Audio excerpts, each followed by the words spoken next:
Zuma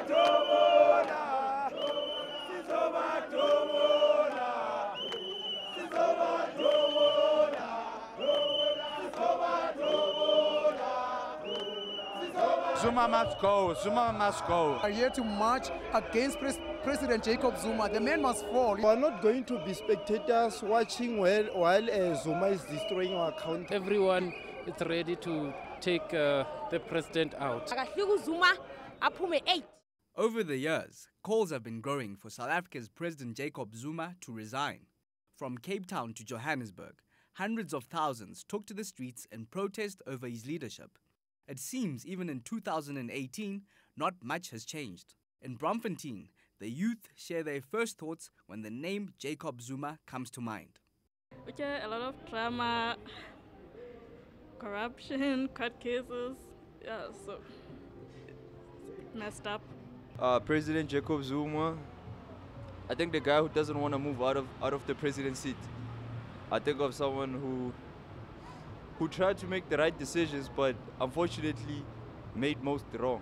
Corruption, that's what comes to mind. I think of a criminal and someone who should be locked up. Well, the most prominent thing is the Nkandla scandal, but above all, it's how he has run the country over the past few years, which doesn't really portray good leadership skills. President Zuma, oh no. He's a crook, that's all I can say. You know what, the money that he wasted in our country about Nkandla, like that man. I think Zuma, like his time is just over now. He just needs to resign. Useless, to be honest. Very useless. I have nothing to say, honestly. It is what it is, yeah. With an unprecedented pushback of South Africa's State of the Nation address, politics have left a bitter taste of uncertainty throughout the country. From the streets of Bloemfontein to the boardrooms of business leaders, it is clear what the majority want. The one was statesman-like, because when his own party said, "We have lost faith in you," Mbeki had control of the army and the intelligence. He said, "If my own movement says they've lost faith in me, I don't want one person to be inconvenienced as a result of that, let alone one life to be lost. I will resign." And he resigned. This president, the 58 million South Africans have told him that, "Go home, we've had enough of you, go." And he's saying, "I'm refusing." His actions have always been about me, myself, I. Never in the best interest of the country. Never in the best interest of the ANC. Always about Jacob Zuma and his acolytes, the Gupta brothers. That is the difference. Pressure is now mounting from within the ruling African National Congress for President Jacob Zuma to step down. For many, the core issue has been state capture, well, at least for business. It's a legacy that this president has left us. And we have seen how this 10-year project has unfolded and how the 5 elements of classical state capture has found expression, deepened and widened under his administration. Repurposing of state-owned enterprises to benefit the Gupta and the Zuma family. How the creation of parallel but weak governance has been ubiquitous in all state-owned enterprises.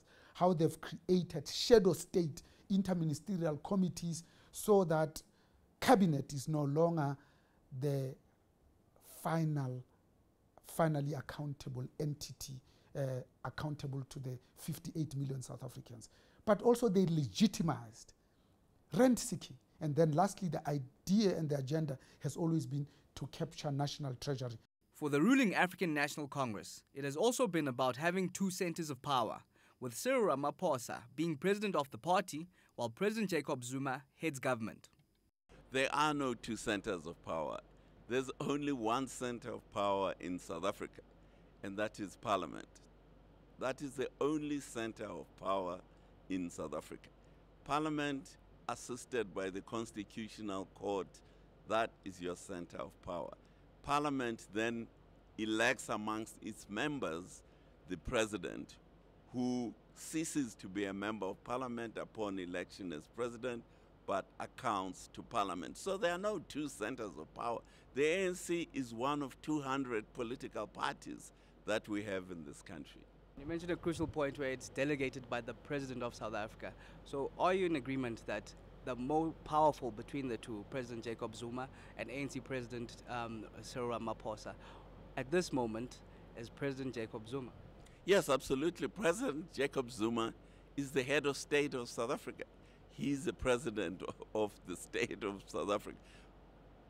Cyril Ramaphosa is a president of one of, as I say, 200 political parties that we have in this country. The issues at play are a mere diversion from the real issues the African National Congress is faced with, says Mbeki. Well, the ANC is in deep trouble because it promised all sorts of things to the citizens of South Africa. It promised free education to the to children who pass matric with university exemption. We have many of those children not at university.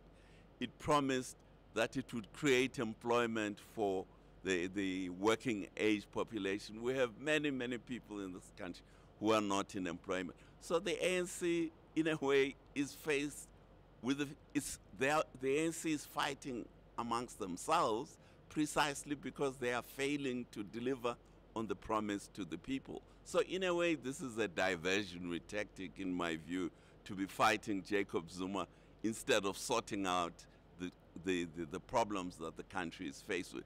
The political economist further emphasizes that the only way the party should remove President Jacob Zuma is through parliamentary processes, a motion of no confidence, or impeaching Zuma. Anything other than that is unconstitutional. But what is the future for South Africa's president?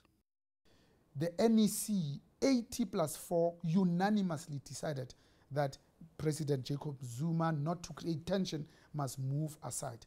President Jacob Zuma, in his own admission, in a radio interview that he gave, he said, immediately after Nasrec, I need to step aside to avoid the tension with the new leadership to ensure that they can move on. I don't understand why it's taking us so long. I don't understand why the pain of the uncertainty in an environment where there's already regulatory uncertainty and policy instability, it is too much for the South African economy that is so fragile to also stomach this. You cannot remove a president of South Africa other than through parliament. The ANC was free. If they didn't like whatever President Mbeki was doing, they were free to go to parliament to impeach him, and then parliament to vote on it, and then if they get the right numbers, then you would have had to go. But it was illegal to go to his house and say, you must resign. That's against the Constitution. Actually, it's treason in terms of our laws. So, simply put, the ANC broke the law with recalling President Thabo Mbeki? Yes, absolutely. The ANC broke the law in going to President Mbeki's house and say, you must resign. It has no such powers. I think it's absolutely correct that there's no one in the ANC that I know of who wants Jacob Zuma to be prosecuted. The difficulty is going to be how to make that happen. Now, of course, the problem with that is that if you appoint an independent national director of public prosecutions, you can't say, well, you're allowed to prosecute anybody you like except Mr. Zuma. So the only and the most logical and the most straightforward way to do it would be that he would get a presidential pardon. But that is a politically risky thing to do. It will place some pressure on the ANC. There will be people who say that they allowed somebody who should have been convicted by the courts to go free. Is this the end of Jacob Zuma's presidency, or will he once again prove most dangerous when his back is against the wall? Only time will tell. Aviwe Mtila for CNBC Africa, Johannesburg.